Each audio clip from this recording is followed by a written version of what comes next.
दोस्तों yes bank की बात करें तो यहाँ पे दो बड़ी ब्रेकिंग न्यूज निकल के आ रही है जिनको हम एक एक करके डिस्कस करने जा रहे हैं। यहाँ पे देख सकते हो कि यस बैंक को लेकर खबरें निकल के आ रही है कि एक्सिस बैंक उसका अधिग्रहण कर सकता है। क्या ये बात सच है? उसको समझेंगे इस वीडियो के माध्यम से। क्या वाकई में यस बैंक एक्सिस बैंक का हिस्सा बन जाएगा? वैसे तो यस बैंक को प्रमोटर की तलाश है क्योंकि प्रमोटर अभी है नहीं। और यहाँ पे देख सकते हो कि प्रमोटर के बिना आगे यस बैंक की ग्रोथ में बहुत ज़्यादा मुश्किल है। और जो बैंक जो एक तरह से प्रमोटर के तौर पे आई है उनको बाहर निकलना होगा। यहाँ पे देख सकते हो कि एसबीआई की सबसे बड़ी स्टेक है और बाकी बैंकों में भी प्राइवेट बैंकों की काफ़ी स्टेक है जिनको सबको एग्जिट होना है। दूसरी एक जो और बड़ी अपडेट निकल के आ रही है 81 बॉन्ड्स के मामले को लेकर। आपको ये पता होगा ये गले की फांस है यस बैंक के। और करीब 8,000 करोड़ के ऊपर की भारी भरकम रकम है जो राइट ऑफ की गई है आरबीआई की तरफ से, लेकिन जो मामला कोर्ट में गया वहाँ पे इसको एक तरह से खारिज किया गया। पूरा उसको लेकर एक अपडेट है जिसमें कुछ नई और एलिगेशन भी लगे हैं जिसको समझेंगे इस वीडियो के माध्यम से। और अब रिजल्ट भी आने वाला Q3 का क्या है संभावना उसको जानेंगे। लेकिन फ्रेंड्स उससे पहले अगर आप पहली बार हमारे चैनल पे आए तो चैनल को सब्सक्राइब कर दीजिए, एक बेल आइकॉन दबा दीजिए ताकि जब भी नया वीडियो बने पहला नोटिफिकेशन आपको मिले। वीडियो पसंद आए तो लाइक से जरूर कीजिए। चलो फ्रेंड्स वीडियो स्टार्ट करते हैं। मैं हूँ आपका दोस्त SB दवे और हमारे अपने चैनल ऑनलाइन कमाई में आपका बहुत बहुत स्वागत है। तो सबसे पहले यस बैंक के कारोबार की बात कर ले तो देख सकते हो कि स्टॉक की शुरुआत तो देख सकते हो कल बिल्कुल फ्लैट हुई 19.91 पर। और उसके बाद आप देखें तो एक बार 19.91 का हाई भी बना, लगभग 20 रुपये तक स्टॉक जाता हुआ दिखाई देगा। 20 के स्तर को नहीं छुआ, लेकिन जो लो बना वो 19.75 का। अंत में क्लोजिंग 19.79 के आसपास है जहाँ पे 0.60% की गिरावट देखने को मिली। वैसे स्टॉक काफ़ी समय से सीमित दायरे में ही ट्रेड कर रहा है। इस महीने की शुरुआत में स्टॉक जहाँ पे था वहीं पर आ गया है, 20 रुपये के आसपास था। आप देख सकते हो 2 दिसंबर को। और यहाँ पे देख सकते हो कि बीच में तेज़ी का वातावरण बना तो इसने एक अच्छी खासी दौड़ भी लगाई। 9 दिसंबर को आप देख सकते हो कि स्टॉक 22 रुपये को टच किया। लग रहा था कि यहाँ से एक बेहतर उम्मीद होगी, अभी ये स्टॉक दौड़ेगा, लेकिन बाजार ने साथ दिया नहीं। लगातार गिरावट का फिर मामला बना जिसकी वजह से स्टॉक फिर से वहीं पर आ गया जहाँ पे इस महीने की शुरुआत हुई थी। अब जो बड़ी अपडेट निकल के आ रही है, क्या यस बैंक को एक्सिस बैंक खरीदने की तैयारी कर रहा है? मनी कंट्रोल की तरफ से रिपोर्ट जारी की गई है जिसके जवाब दिए गए सीईओ अमिताभ चौधरी जो देख सकते हो एक्सिस बैंक के एमडी है। तो प्राइवेट सेक्टर के यस बैंक को एक्सिस बैंक खरीदने की खबरें काफ़ी समय से आ रही थी। इस पूरे मामले पर एक्सिस बैंक के एमडी और सीईओ अमिताभ चौधरी ने अपना जवाब दिया है। और आप देख सकते हो यहाँ पे उनका कहना है कि ये जो संभावना है, ये अटकल है, उसको दूर किया है। यस बैंक को लेकर एक्सिस बैंक की दिलचस्पी के बारे में अटकलों को दूर करते हुए एक्सिस बैंक के एमडी और सीईओ अमिताभ चौधरी ने साफ कहा है कि यस बैंक को खरीदने का कोई इरादा नहीं है। एक्सिस बैंक इस पर अभी कोई विचार नहीं कर रहा है। यानी जो बातें चल रही है, जो अटकलें चल रही है, उसको पूरी तरह से एमडी ने खारिज किया है। तो क्या आईडीबीआई को खरीदने की तैयारी है? तो इस संभावित अधिग्रहण उम्मीदवार के रूप में वैल्यूएशन करने की संभावना से भी उन्होंने इनकार किया। यानी उसको लेकर भी फिलहाल उनका इनकार है कि एक्सिस बैंक आईडीबीआई का भी अधिग्रहण अभी फिलहाल नहीं करने जा रहे। उन्होंने कहा कि हम उन पर कोई विचार नहीं करे हैं, मैं बस सुनिश्चित करना चाहता हूँ कि संदेश जोरदार और स्पष्ट हो, यानी किसी प्रकार का कन्फ्यूजन न हो। हालांकि उन्होंने जल्दी से ये भी कहा कि इसका मतलब ये नहीं होना चाहिए कि बैंक की ग्रोथ के अवसरों के साथ में आगे बढ़ने पर विचार पे वो खिलाफ है। यानी उन्होंने साथ में ये भी बात जोड़ी कि ऐसा अगर कोई मौका आएगा तो हम उस मौके को नहीं छोड़ेंगे। यानी आने वाले समय निकट भविष्य में क्या होगा, हो सकता है कि कुछ और ऐसी संभावना बने, कोई बैंक का अधिग्रहण करे, क्योंकि ग्रोथ हर बैंक चाहते हैं कि वो आगे बढ़े, अपनी पोजीशन ऊपर ले। तो देख सकते हो कि यस बैंक के लिए जो एक अच्छी राहत है कि 4 साल के बाद वो फिर से एफ एंड ओ सेगमेंट में शामिल हो गया है। तो 45 नए शेयरों को एफ एंड ओ सेगमेंट में इस बार शामिल किया गया है। उसमें फ्यूचर ऑप्शन में यस बैंक फिर आ गया है जिसको मई 2020 में एफ एंड ओ से बाहर किया गया था।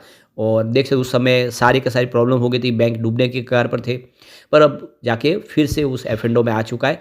यानी एक तरह से एक राहत मिली। एफ एंड ओ में शामिल होने का मतलब है कि स्टॉक थोड़ा सा सुरक्षित लगता है।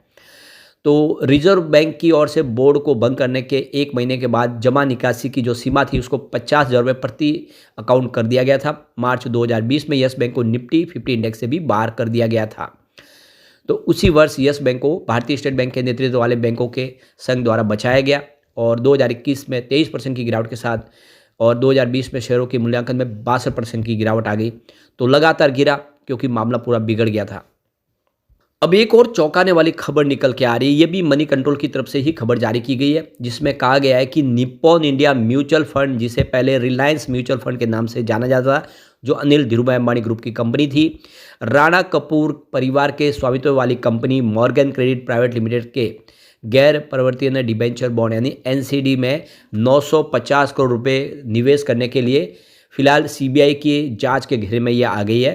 देख सकते हो Nippon India mutual fund CBI जांच की एक जो एजेंसी का हिस्सा है, जिसमें आप देख जो सेबी यानी जो हमारी एक भारतीय प्रतिभूति विनिमय बोर्ड है सेबी, तो जांच एजेंसियाँ 81 बॉन्ड्स में रिलायंस कैपिटल की फर्मों द्वारा किए गए 2,850 करोड़ रुपए के निवेश की जांच कर रही है।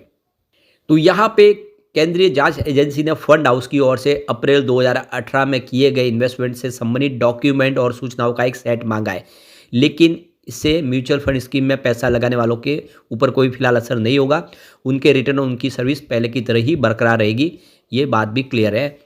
तो जो जांच एजेंसी है उन्होंने फंड हाउस की ओर से इस पूरे मामले को आगे बढ़ाया जाएगा। सेबी ने जो नोटिस जारी किया उसमें देख दो कि एसेट मैनेजमेंट कंपनी के साथ साथ अनिल अंबानी, उनके बेटे जय अनमोल अंबानी और राणा कपूर निप्पॉन इंडिया के एमएफ के टॉप अधिकारियों को भी कारण बताओ नोटिस जारी किया है, जिसमें सीईओ संदीप सिक्का, CEO fix income Amit Tripathi और मुख्य अधिकारी संचालन ग्राहक सेवा मिलिंद नेसरीकर, इनको भी नोटिस जारी किया गया है। तो आपको ये पता होगा कि यस बैंक ने 81 बॉन्ड्स जारी किए गए थे। 81 बॉन्ड्स की मैच्योरिटी तय नहीं होती है, ये बैंकों द्वारा जारी किए जाते ताकि वे अपने कैपिटल एडिक्वेसी को और बनाए रखे।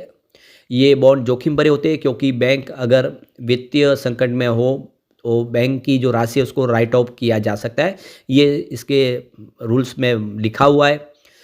इस बॉन्ड पर तभी ब्याज दिया जाता है जब बैंक प्रॉफिट में हो, अगर बैंक प्रॉफिट में नहीं है तो ब्याज भी नहीं मिलेगा, यानी बहुत सारा प्रॉफिट और बहुत सारा रिस्क इसके साथ जुड़ा हुआ है।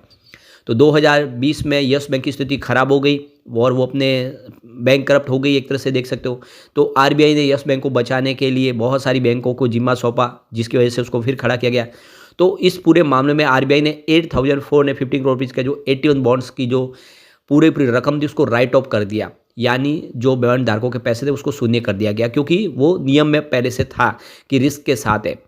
तो इस वजह से आरबीआई के रूल्स के तहत उसको राइट ऑफ तो कर दिया गया, लेकिन बाद में ये पूरा देखो मामला जो है वो कोर्ट में चला गया, क्योंकि उनका कहना था, जो बॉन्ड्स धारक थे उनका कहना था कि हमको भ्रमित किया गया, हमको ज़्यादा प्रॉफिट का लालच दिया गया, हमको इसके जो जोखिमों के बारे में नहीं बताया गया। और इस वजह से बॉम्बे हाई कोर्ट में इस मामले की दायर की गई याचिका, और देख सकते हो कि ये जो प्रोसेस है ये पूरी तरह से ठीक नहीं है, ऐसा उनका कहना था। तो बॉम्बे हाई कोर्ट ने यस बैंक के 8,415 करोड़ रुपए के 81 बॉन्ड्स के राइट ऑफ को अवैध करार दिया था, यानी उन्होंने इसको खारिज किया। कोर्ट ने कहा कि बैंक ने राइट ऑफ की प्रक्रिया में सही प्रोसेस का पालन नहीं किया है। यस बैंक ने इस मामले की सुनवाई के लिए सुप्रीम कोर्ट का रुख किया और फिलहाल मामला सुप्रीम कोर्ट में ही है।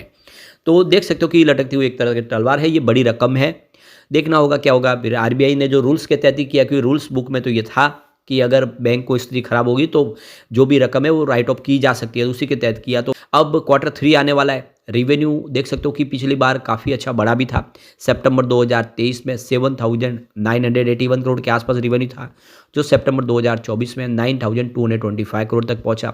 जून में ये 8,996 करोड़ के आसपास था, यानी ईयर ऑन बेसिस पे आप देख सकते हो या क्वार्टर ऑन क्वार्टर बेसिस पे तो आपको रिवेन्यू बढ़ता हुआ दिखाई देगा। प्रॉफिट में भी अच्छी खासी जंप देखने को मिली है। सितंबर 2023 में मात्र 229 करोड़ का प्रॉफिट था, जो सितंबर 2024 में 567 करोड़ तक पहुंचा और जून में 516 करोड़ के आसपास था। तो प्रॉफिट बिल्कुल बढ़ा है, चाहे आप क्वार्टर ऑन क्वार्टर बेसिस पे देख ले या ईयर ऑन बेसिस पे देख ले। तो इसके अलावा इसका नेटवर्थ भी लगातार बढ़ रहा है। अब 2020 में जहाँ पे 21,695 करोड़ के आसपास था, वो 2024 में 42,155 करोड़ तक पहुँचा है, यानी लगभग डबल हो चुका है। आंकड़े उत्साहवर्धक है। बैंक बिल्कुल पटरी पे है और आने वाले समय कुछ बेहतर हो सकता है। लेकिन फ्रेंड्स, कोई भी इन्वेस्टमेंट करने से पहले अपने फाइनेंशियल एडवाइजर से एडवाइस ले ले या अपना खुद का रिसर्च करें, क्योंकि मैंने वीडियो आपके एजुकेशनल पर्पज के लिए ही बनाए। वीडियो पसंद आए तो लाइक से जरूर कीजिए और चैनल को सब्सक्राइब कर दीजिए। Thank you friends.